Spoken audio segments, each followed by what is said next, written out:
name is Adam Short, and I'm an IRS enrolled agent and QuickBooks Online Advanced Certified Pro Advisor. And today I'd like to show you some tips about your chart of accounts in QuickBooks Online. This is a fictitious business, Craig's Design and Landscaping Services. You can access this for free by Googling QBO Test Drive, and that allows you to experiment and play around with QuickBooks without breaking your books. So today I'd like to talk about the chart of accounts, which is found under the accounting area. And then if you click chart of accounts, if you have not gone here before, you'll see this message, take a peek under the hood. It's basically telling you that, hey, proceed with caution, don't change anything without knowing what you're doing.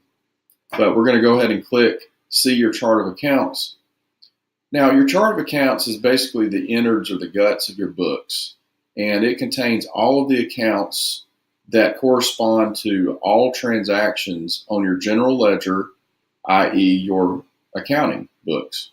So you're going to have asset accounts, liability accounts, income accounts, expense accounts, equity accounts, and cost of goods sold accounts. Those are the most common ones that you'll find under the type column. There are some preset accounts that will already be created for you when you set up your QuickBooks Online file. And depending on the industry that you're in, sometimes when you set up your QBO file, QuickBooks will go ahead and kind of guess as to which accounts it thinks that you're going to need based on your industry. However, in my experience, there often are some accounts missing or some that need to be changed and modified based on your specific business or industry. So that's kind of what I wanted to cover today. Obviously, every business is going to have a checking account, so that's a given, and probably a savings account, and accounts receivable, accounts payable, which is further down, maybe a credit card, maybe a couple credit cards, and then we've got some liability accounts, and some equity and income accounts. And then below that, we'll have expenses. The most common question I get with a chart of accounts is generally either the auto expense area or owner's equity / shareholder equity or shareholder contribution / distribution. Those are the most common areas where I get questions. So let's start with, let's actually go down. We're going to go to automobile. So this chart of accounts already has automobile expense account, and it also has a sub account, fuel. Notice it's indented. That means it is a sub account of automobile. So meaning of the automobile expenses, we have a subcategory of fuel so that can be segregated and isolated to know how much fuel you're actually purchasing. There are a number of ways you can do this. The most common and easiest way for tracking purposes is to have a parent auto account or automobile. And then my suggestion would be definitely have a fuel sub account, but then also consider having a repairs sub account. Potentially repairs and parts, if you want to include parts in there for parts that you purchase for business vehicles that you have repairs. And then it's also a good idea to have mileage in there. A mileage account is helpful if your business is reimbursing you as the owner or other employees for mileage that they drive on their personal vehicles. So let's go ahead and create another sub account here. We're going to go up to new, the very top. You scroll up and click new. And the account type is going to be an expense. And then the detail will be auto. And then let's just do a mileage right here. And we need to click is sub account, and then the quick way to get to it is if you just type auto, and we'll click the parent account so that the sub account appears under the parent account. and then save and close. Now, if we scroll back down, we will see up here, mileage is a subaccount now of automobile. So anytime you have an expense that's mileage based, it's a mileage reimbursement, you can use this account to post that transaction to. And then again, as I mentioned, we can add a repairs and parts if you would like. And if you have any other types of expenses with automobile, you might want to add, for example, licenses or auto taxes and licenses, which also could be a sub-account of automobile. It depends on how detailed you want to go.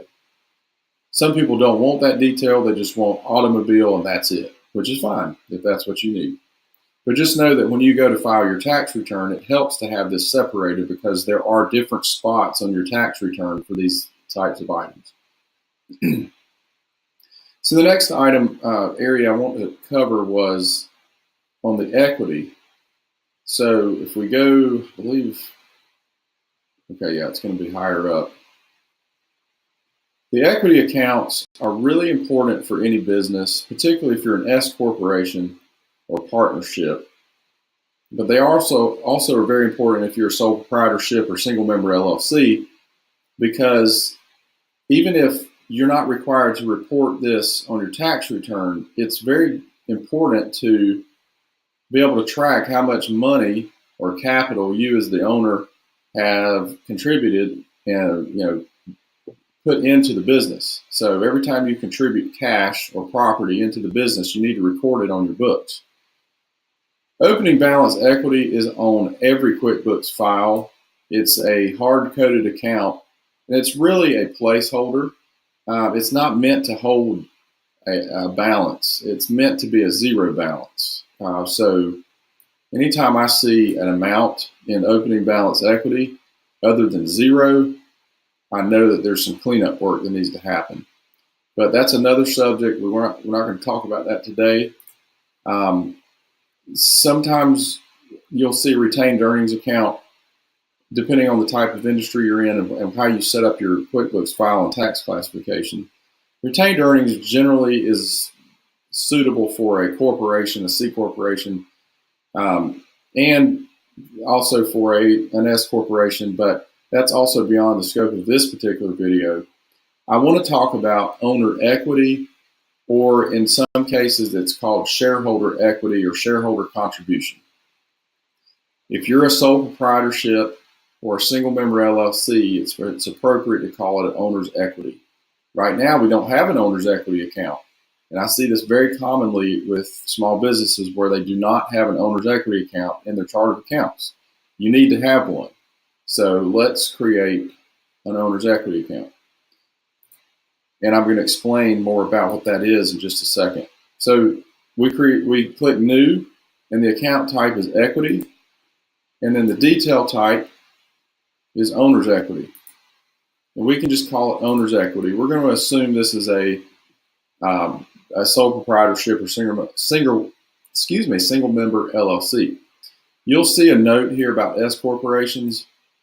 That is just kind of a guiding point there. It's if you're not an S corporation, actually I disagree with this somewhat. I don't think that S corporations should call it owner's equity. I think it should be called shareholder contribution, and that you should have a second account called shareholder distribution to record money you've taken out of the business. But again, another subject. Let's create owner's equity, save and close. And then let's scroll back down. Now we have owner's equity. So let's say today, November 7th, you decided you wanted to contribute $10,000 into your business out of your personal pocket. Okay. How do you record that in your books? The best way to do it is a journal entry.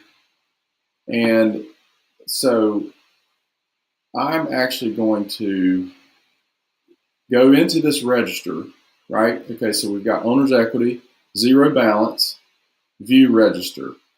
I'm going to click view register, which is going to show no transactions because we just created the account.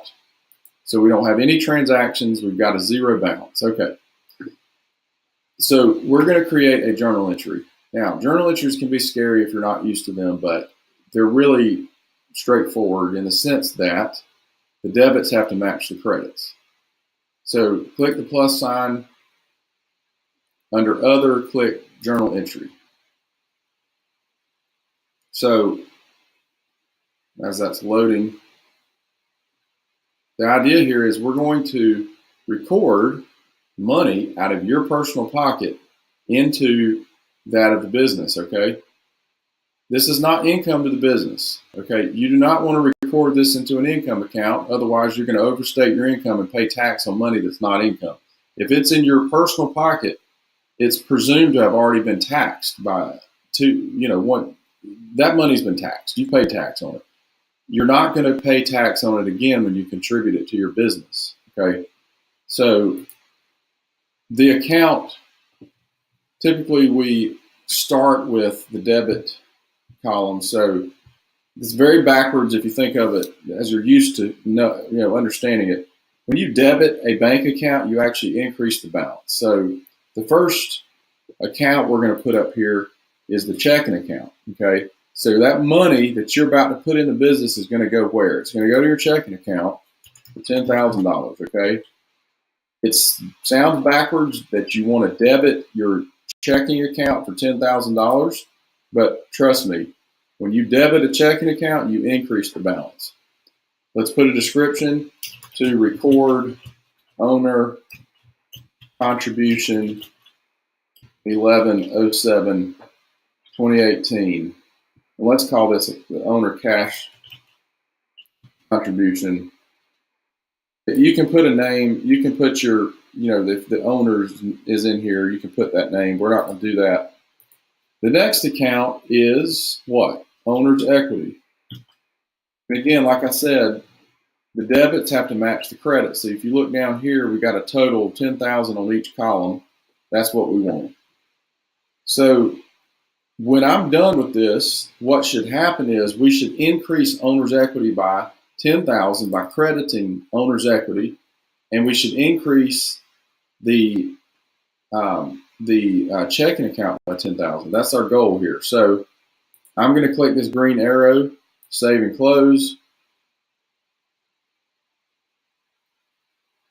Okay, look what happened. Our balance on owner's equity increased to $10,000, which is what I wanted. See how it says increase, and the balance is $10,000. Now let's go back over. If you click the drop down up here, and let's go to the checking account, see what happened here. Okay, 11/7/18. There's our journal entry. It records it as a deposit. Like I said, we debited the checking account, which equals an increase, a deposit right here. So now the money's in the bank account and the equity is recorded on the books, so that if you ever want to take that money out of your business, you will do the opposite. You'll record it as a debit to the owner's equity account, and that will be a tax-free distribution. I hope this has been helpful in explaining a couple tips in the chart of accounts for QuickBooks Online.